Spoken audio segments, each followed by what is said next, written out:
তো বন্ধুসকল যোনটো পিএম কিষাণৰ 13 নম্বৰ কিস্তি মানে 13 নম্বৰ ইনষ্টলমেন্ট সেই 13 নম্বৰটো ইনষ্টলমেন্টটো পাবলৈ বহুত মানুহৰ আশা আছে লগতে কিছুমান মানুহৰ বহুত কনফিউজন যে আপোনালোকৰ 13 নম্বৰ ইনষ্টলমেন্টটো পাবনে নেপায় বা আপোনালোকৰ কোন তাৰিখে দিব সকলোখিনি কথা আপোনালোকক সকলোখিনি এইটো এটা সৰু ভিডিঅ' মাধ্যমেৰে জনাবলৈ বিচাৰিছো তেন্তে আহক আমি আৰম্ভ কৰো আজিৰ ভিডিঅ' বন্ধুসকল আপোনালোকে বহুত কেটা ভিডিঅ' চালে হয়তো বহুত কেটা ৱেবছাইটত ভিজিট কৰিলে কিন্তু এতিয়ালৈকে আপোনালোকে সঠিক ডেটটো পোৱা নাই কিন্তু মই আপোনালোকক আজি কম লগতে আপোনালোকে যদি আগতে 7 নম্বৰ 8 নম্বৰ কিস্তি পাইছিলে তেতিয়ালে এতিয়া আপোনালোকে যোনটো 12 নম্বৰ কিস্তি হেতুটো পাইছে কিন্তু 13 নম্বৰ কিস্তিটো পাবলৈ হলে আপোনালোকে যোনটো ইকেৱাইচি আছে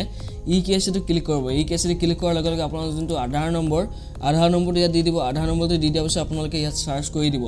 যেতিয়া সাৰ্চ কৰিব তাৰ পিছতে আপোনালোকৰ সকলোখিনি ডিটেইলছ আহি যাব আপোনালোকৰ নাম ফ্যামিলি নেম বা আপোনালোকৰ কিমান টকা পাইছিলে একাউণ্টটো কেনেকুৱা আছে আপোনালোকে সকলোখিনি ডিটেইলছ আহি যাব কিন্তু যদি আপোনালোকৰ ইয়াত ইকেৱাইচি মোৱাৰ পিছত আপোনালোকৰ ডিটেইলছটো নাহে তেতিয়ালে গম পাব যে আপোনালোকৰ একাউণ্টটো বৰ্তমান ডিএক্টিভ হৈছে তাৰ আগতে আপোনালোকক কৈ দিও আপোনালোকৰ যোনটো বেনিফিচিয়াৰী ষ্টেটাস বুলি আছে ইয়াত এবাৰ ক্লিক কৰিব ষ্টেটাছত ক্লিক কৰাৰ লগে লগে আপোনালোকৰ ৰেজিষ্ট্ৰেচন নম্বৰ বা মোবাইল নম্বৰটো দি আপোনালোকে সাৰ্চ কৰিব পাৰে যে আপোনালোকৰ ষ্টেটাসটো কেনেকুৱা হৈ আছে মানে আপোনালোকৰ একাউণ্টটো কেনেকুৱা হৈ আছে যদি এইটো মোৱাৰ পিছতো নাহে তাৰ পিছত আপোনালোকে ইয়াত যোনটো বেনিফিচিয়াৰী লিষ্ট আছে ইয়াত ক্লিক কৰিব ইয়াত আপোনালোকে ষ্টেটটো সিলেক্ট কৰিব তাৰ পিছত আপোনালোকৰ যোনটো ডিস্ট্ৰিক্টটো সিলেক্ট কৰিব তাৰ পিছত আপোনালোকৰ সাব ডিস্ট্ৰিক্ট সিলেক্ট কৰি ব্লকটো সিলেক্ট কৰিব ব্লকটো সিলেক্ট কৰাৰ পিছত যোনটো ভিলেজ হয় ভিলেজটো সিলেক্ট কৰি দিয়াৰ লগে আপোনালোকৰ ইয়াত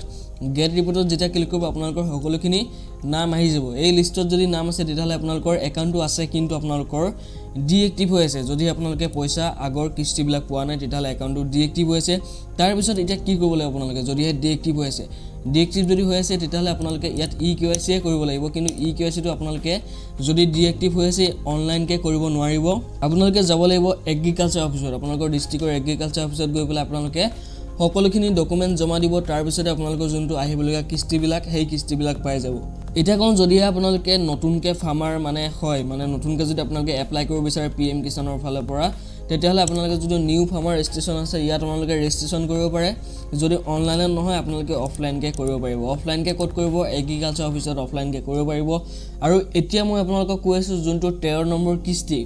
এই 13 নম্বৰ কিস্তিটো কোন তাৰিখে দিব বন্ধুসকল বহুত কেটা ৱেবছাইটত গৰি মেলি মই গম পালো যে আপোনালোকৰ যোনটো 13 নম্বৰ কিস্তি সেইটো আপোনালোকৰ ডিসেম্বৰ মাৰ্চ মানে ডিসেম্বৰতে দিয়া কথা আছিলে তো বন্ধুসকল তা ডেটটো বহাই গৈ আছে তো বন্ধুসকল 22 মাৰ্চৰ ভিতৰতে দিব আপোনালোকৰ 13 নম্বৰ কিস্তি কিন্তু বন্ধুসকল ইয়াত আপোনালোকৰ এটা ভাল খবৰ মানে আপোনালোকৰ যোনটো আগতে 6000 টকা পাইছিলে এতিয়া বৰ্তমান 8000 টকা পাব মানে আপোনালোকে যোনটো 3টা কিস্তি বছৰত পাইছিলে এতিয়া আপোনালোকে 4টা কিস্তি বছৰত পাই যাব তো বন্ধুসকল যদি এইটো এটা সৰু ভিডিঅ' চাই আপোনালোকে ভাল পালে তেতিয়ালে প্লিজ লাইক কৰিব চেনেলত যদি নতুন তেতিয়ালে সাবস্ক্ৰাইব কৰিব কাৰণ মই আপোনালোকৰ কাৰণে এনেকুৱা ইন্টাৰেষ্টিং আৰু নলেজেবল ভিডিঅ' লৈ আহো তো বন্ধুসকল লগ পাম পুনৰ এটা নতুন ভিডিঅ'তে আজিলৈ জয় হিন্দ জয় ভাৰত